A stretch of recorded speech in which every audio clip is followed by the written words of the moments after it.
उत्तर प्रदेश के मुख्यमंत्री योगी आदित्यनाथ मताधिकार का इस्तेमाल करने के लिए पहुंच गए। तस्वीरें बहुत खास हो जाती हैं। अगर आपके इलाके में मतदान हो रहा है तो फौरन अपने घर से निकलिए, बाद में जलपान, पहले मतदान।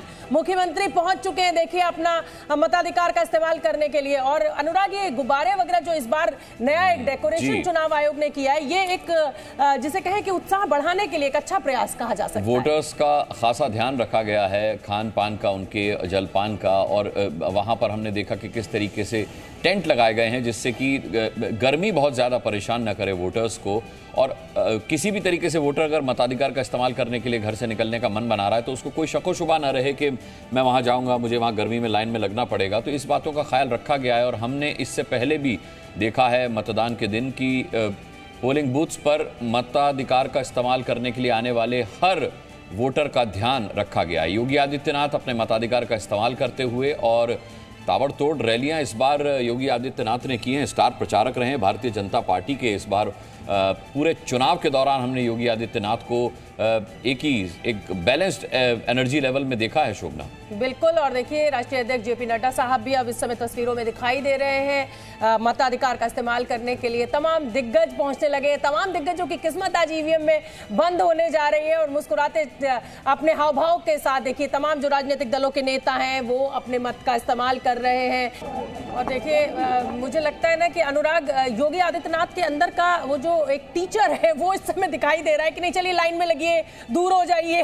उस तरीके से इंस्ट्रक्शन देते हुए मुख्यमंत्री योगी आदित्यनाथ नजर आ रहे हैं। हालांकि मुस्कुराहट भी देख सकते हैं। और आज का जो सबसे बड़ा श्रृंगार है, उंगली के ऊपर लगी हुई स्याही दिखाते हुए उत्तर प्रदेश के मुख्यमंत्री योगी आदित्यनाथ, और बड़े फ्रेश नजर आ रहे हैं। देखिए, योगी सुबह ब्रह्म मुहूर्त में उठते हैं, उसके बाद गौशाला जाते हैं, पूजा पाठ करते हैं और फिर अपना दिन शुरू करते हैं।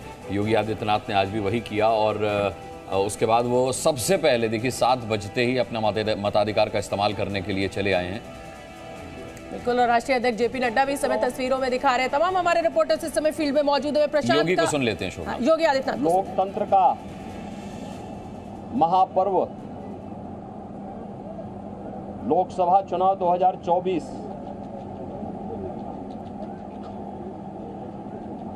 अंतिम चरण का चुनाव आज देश के 8 राज्यों के 57 सीटों पर हो रहा है, जिसमें उत्तर प्रदेश की 13 सीटों पर भी आज पूर्वी उत्तर प्रदेश में मतदान हो रहा है। पिछले 2.5 महीने से अधिक समय से जो देश के अंदर आम जन की आकांक्षाओं को पूरा करने के लिए जनता जनार्दन की जो अपेक्षा थी उसके अनुरूप विभिन्न राजनीतिक दलों ने जनता जनार्दन के सामने अपने अपने मुद्दे रखे, अपनी सरकारों के समय के कार्य और कारनामों को रखे। आज अंतिम चरण में 8 राज्यों के 57 सीटों पर मतदान हो रहा है। उत्तर प्रदेश की भी इन 13 सीटों पर, जो हमारी पूर्वी उत्तर प्रदेश में महाराजगंज, गोरखपुर, कुशीनगर, देवरिया, सलेमपुर, बलिया, घोसी, गाजीपुर, वाराणसी, चंदौली, मिर्जापुर, रावड़सगंज, ये सभी सीट्स हैं। इन सब पे इलेक्शन प्रारंभ हो चुका है। मौसम की विपरीत परिस्थितियों के बावजूद भी मतदाताओं ने जो उत्साह दिखाया है, मैं सबसे पहले उन सभी मतदाताओं के प्रति हृदय से आभार व्यक्त करता हूं जिन्होंने लोकतंत्र के प्रति अपनी आस्था को व्यक्त करते हुए भीषण गर्मी में, टेम्परेचर इस समय 50 डिग्री के आसपास जा रहा है, जो संभवतः कई वर्षों के बाद और कई दशकों के बाद इस प्रकार की स्थिति हम सबको देखने को मिल रही है। लेकिन इस सब के बावजूद भी जनता का उत्साह कम नहीं है, बल्कि वह और भी मजबूती के साथ देश के अंदर नई सरकार गठन करने के लिए सरकारों के कार्यों का, कुछ सरकारों के कारनामों का अवलोकन करते हुए आज उसका मूल्यांकन कर रही है और उसके अनुसार मतदान भी कर रही है। हमारा मानना है कि देश के अंदर जो समर्थन प्राप्त हो रहा है उसको ध्यान में रखते हुए हम कह सकते हैं कि 4 जून को जब जनता जनार्दन का फैसला आएगा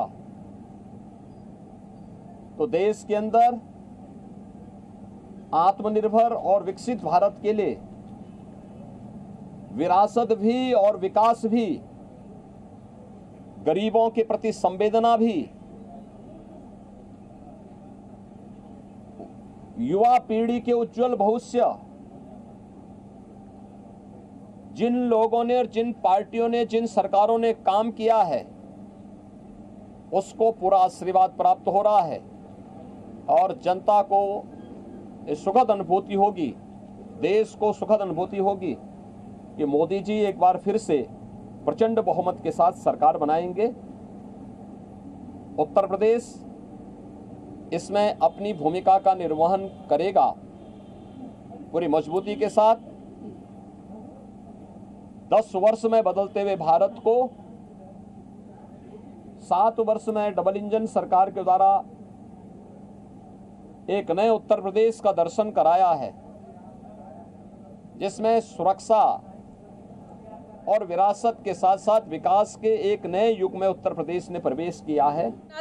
योगी आदित्यनाथ को आपने सुना और अब नड्डा जी भी कुछ कह रहे हैं, उनको भी सुन लेते हैं।